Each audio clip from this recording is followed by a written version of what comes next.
Il est temps de retrouver celui qui est brun, petit et nerveux. Il faut dire que je crois que l'été lui monte à la tête. Ah, ça c'est sûr. Dès qu'il entend de la samba, il se met nu. C'est le Nicolas Sarkozy de l'émission. Sauf que lui n'a jamais été interviewé par Jean-Pierre Elkabbach ou Elie Rovelli. Mais il est toujours au garde à vous. Oui, bonjour mes amis. Arrêtez avec Nicolas, vous avez vu comme il était tout excité mercredi, t'as vu ça? Plus nerveux que jamais, il arrêtait pas de bouger dans tous les sens.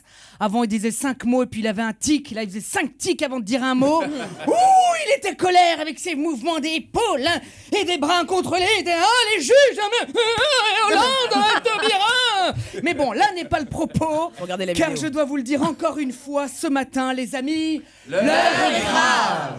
Oui, l'heure est grave. Vendredi dernier, c'était la journée du patrimoine pour nos ministres, obligés de déclarer tous leurs biens. Et ben, quand on voit comment ils gèrent leur vie, tu m'étonnes qu'ils ne sachent pas gérer la nôtre. Hein. Regarde, Manuel Valls est le ministre le plus endetté. Aucun patrimoine, des dettes, des crédits. Il a tellement envie d'être proche des Français qu'il se met dans la même merde que nous pour voir comment ça fait, tu vois. Ah, il a un pauvre PEL, un livret A tout pourri. Ben, Valls, il est d'Espagne, mais il n'est pas d'épargne. Hein. En Espagne, à la Galice... Oui, c'est pas grave. En Espagne, à la Galice, lui, c'est Cofidis. T'as pas compris non plus, j'enchaîne. Son patrimoine a fondu de 50% en un an, dis donc. Comme sa cote de popularité en 5 mois. Il est raccord, c'est bien. En revanche, je vous ai vu, celle de Hollande remonte. Ça, c'est depuis qu'il a changé de lunettes. Hein. T'as vu ça? De toute façon, il gère ses lunettes comme ses femmes. Dès qu'il en a marre, bim, il change de monture. Bien. Sinon, dans la déclaration, on a vu que Sapin possède un bois. Bah, normal, c'est un sapin. Merci. Vanne de fin de saison. Harlem Désir. Harlem Désir ne possède rien. Normal, il ne fait rien. Et Taubira possède 4 vélos. Autant de pédales, c'est normal. Elle a fait le mariage homo. Merci. Ah, il est temps que ça s'arrête. Bien. Najat Vallaud-Belkacem, elle a déclaré un canapé, 10 chaises, un frigo et une machine à laver. C'est pas une déclaration qu'elle a envoyée, c'est un catalogue Ikea. Hein.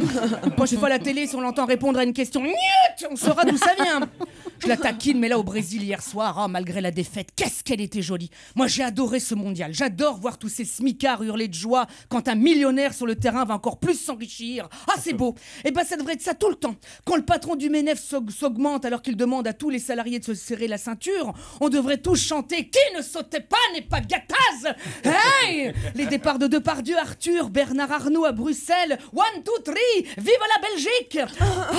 L'affaire Cahuzac, le fisc, honte. Vous voyez, le monde serait plus festif. Alors bon, je vous rassure, dans ce gouvernement, il y a quand même 10 millionnaires, dont Jean-Marie Le Guen. Alors lui, il a carrément oublié de déclarer 700 000 € sur son patrimoine. Oh, mais il a pas fait exprès. Mais quelle tête de linotte alors. Il a dû déclarer, je crois qu'il a déclaré, il a déclaré son appartement de 120 mètres carrés dans le centre de Paris, 4 €. Bon bah ça arrive. Moi, la dernière fois, je me suis trompée dans une déclaration, ça arrive. J'ai dit à quelqu'un je t'aime alors que j'avais juste envie de me la tringler. Bon, bah, je me suis trompée, voilà. Oui, bah, c'est pas très gentil. Eh ben, on n'est pas des robots quand même. Bon, voilà, c'est pas non plus. Bref, vous l'avez vu, cette déclaration de patrimoine censée promouvoir la transparence promeut surtout la désespérance. Moi, je suis désespéré de les voir tous. L'autre, la mercredi à la télé, c'est pas moi, c'est Hollande, et c'est pas moi, c'est Valls. On dirait des gamins à l'école, c'est pas vrai. Moi, j'étais comme ça en 6e, un faillot. Oh, j'étais un faillot, j'étais tout petit avec ma petite traîne là, sur les cheveux, évidemment. Faillot, j'étais tout devant, je bossais super bien, j'étais faillot. J'avais que des 15, sauf en histoire. Ça, j'avais 0. C'est la faute de ma mère. Elle m'avait dit, tu bosses bien à l'école et tu fais pas d'histoire. Ah bah d'accord. Bien. Mais sinon, j'étais un faillot. Quand j'étais en 6e, j'étais fan de ma sorcière bien-aimée. Elle t'a vu, quand un truc n'allait pas, elle bougeait son nez. Ah, je rêvais d'avoir ce super pouvoir. Moi, t'as pas d'argent? Hop, t'en as plein. T'es triste? Hop, tu souris. Vous me laissez la place, j'ai une carte d'invalidité. Hop, t'es morte. Alors, voyez? Alors, on sait bien, messieurs, dames, les politiques, que pour que ça aille mieux, vous ne pouvez pas faire de la magie. En plus, là, les Bleus ont perdu. Alors, c'est le retour du chômage, de la déprime, du désarroi, de la pluie. On sait que pour que ça aille mieux, vous ne pouvez pas bouger votre nez. Mais s'il vous plaît, bougez-vous tout court.